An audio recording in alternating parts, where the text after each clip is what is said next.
Are you leaving the armed forces? Good, you're on the right channel then.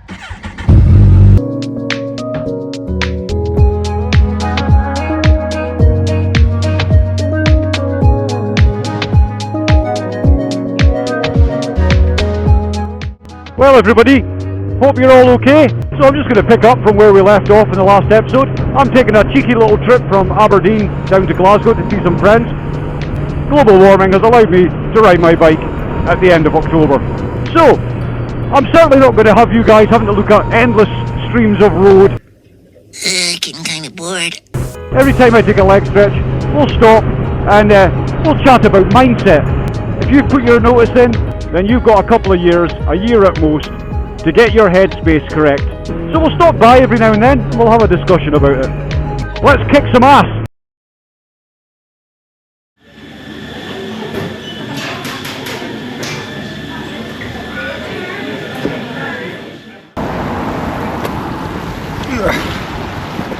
So here we are in a random car park in Dundee.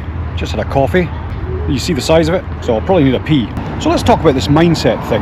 So you've either got a couple of years of resettlement to do, because you're coming to the end of your time, or you've stuck a year's notice in. So one of the first things you need to start thinking about is location, location, location. Are you going to have to sell your house and move to where the work is? Are you in a married quarter?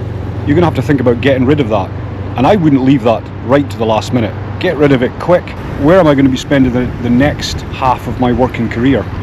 And that's important. So you're going to be doing a lot of stressful things to start with. Moving house, possibly. I mean, you may be lucky and be able to find work where you're stationed last, and your family's happy living there. But the vast majority I find is people usually up sticks to go back to where the family support is, where the work is. So you're probably going to be moving house. Now, if you're selling up, you need to think about getting your house on the market. You need to be thinking about where you're going to live, buying a place, renting a place, getting rid of your married quarter. So get that done quick. Get it in your head that you are looking for a job. So get cracking straight away. Don't leave it right to the last minute. I have heard of some horror stories where people are still in a married quarter right up to the last minute. No.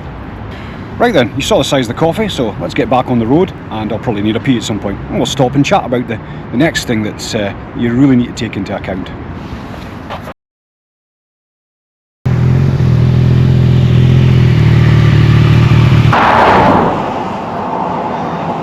Well, that gigantic mug of Costa coffee has made its way through, so I've pulled over.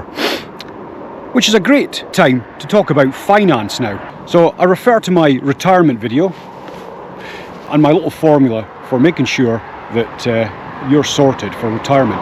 But this will work well for armed forces leavers as well. You're going to have to get into your head that you can't be spending money like you're an MP. For the next couple of years, you are going to have to save, and save hard. And as I talked about previously, that means getting a baby emergency fund and having some money put away. This is probably the most secure job you'll ever have in your life, being in the armed forces. You're about to leave and go into, I mean, it'd be great if you could get another job that secures you till you're, retire, but you're going to be in organizations that are probably not as stable as the armed forces. So get some money behind you, because you may leave, your 2 years may come up, your CVs have gone in, you've done all your courses. You may find it difficult to get work. You may not. I'm hoping you don't. So you can't be making any gigantic purchases. Oh, I think I'll have that new car I've always wanted. Buying stuff on HP, getting loans, things like that. That has to stop. For the next 2 years, your job and mindset is getting ready to leave the armed forces, a very secure, stable job, and going into industry or organizations that may not be as stable. So you need to have some money behind you, just in case finding a job becomes a bit more difficult than you think. Not only that, you could be shelling out money in solicitors' fees, things like that, to buy a house or to move houses. So, you can't be, those last 2 years, don't be buying anything large. Get yourself into the mindset that you need to save, save, save. Get that emergency fund, that baby emergency fund, and start putting money aside, just in case that finding a job is a bit more difficult than you think.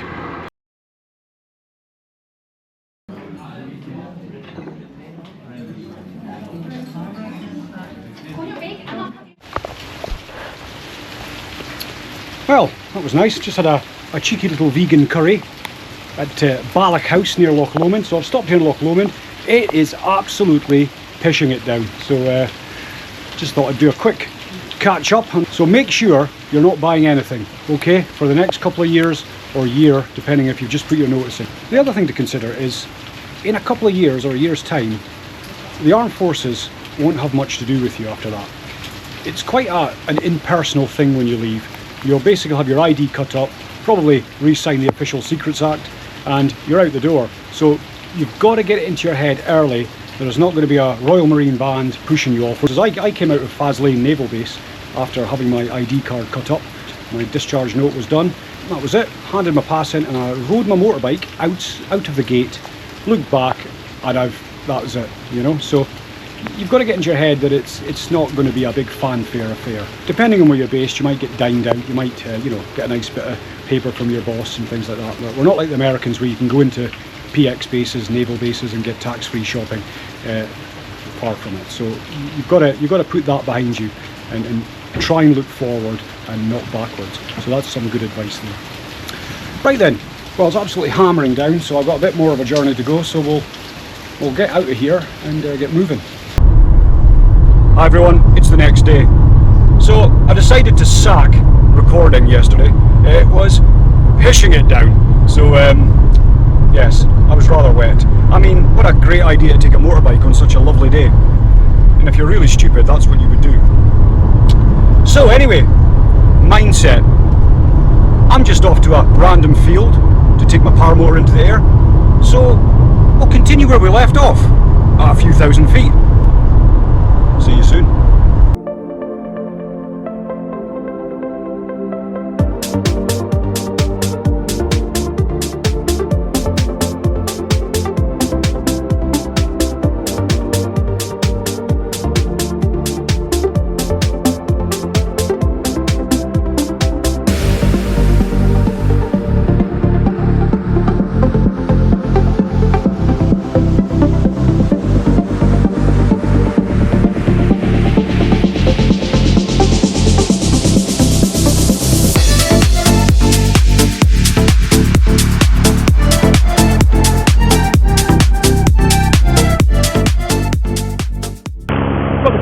On. We are sitting at 800 feet, and it took me 3 attempts to get off the ground.